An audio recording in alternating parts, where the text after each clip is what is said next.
Ever since Manila was bombed, ever since Bataan fell, ever since Corregidor was surrendered, a particular group of soldiers in the United States Army has worked toward the day when their relatives in the Philippines will be delivered from the Japs and shall formally establish the Philippine Republic.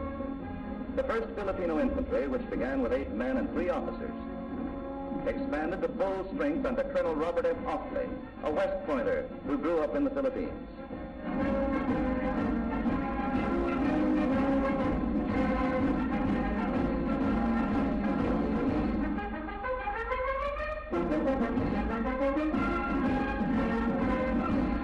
The regiment grew so fast, with volunteers from every part of the United States, that a 2nd Filipino Infantry Regiment had to be activated under Colonel Charles Clifford, who has seen years of service in the far Pacific Island. Idol of both regiments is West Point trained Lieutenant Colonel Jaime Velasquez, battalion commander, who fought valiantly to the end as a member of General MacArthur's staff.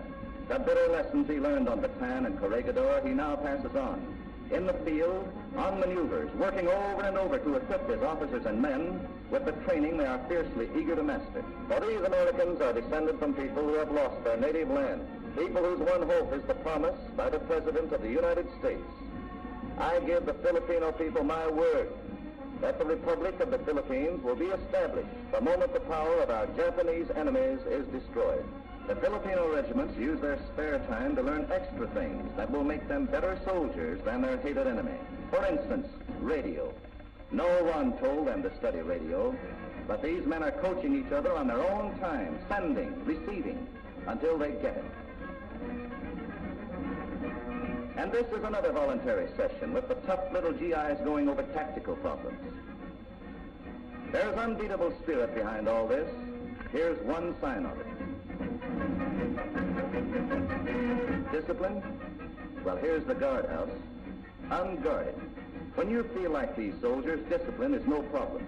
The 2nd Regiment has had only 4 prisoners in 6 months. Like any other Joe soldier, the Filipinos have their own lighter moments. A favorite pastime is Sipa, a game with a kick in it.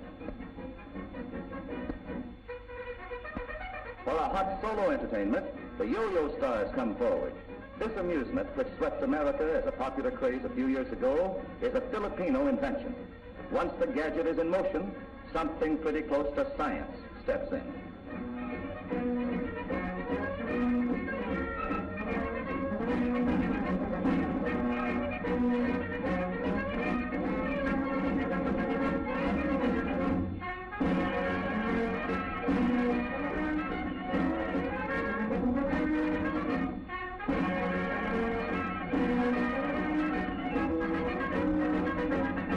Resourceful people, the Filipinos have other inventions, like this wooden traversing wheel, which applied in artillery practice often serves to...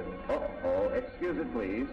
This turns out to be a savory preparation for a lechon, or roast pig party. The porkers are roasted all through a night and a day.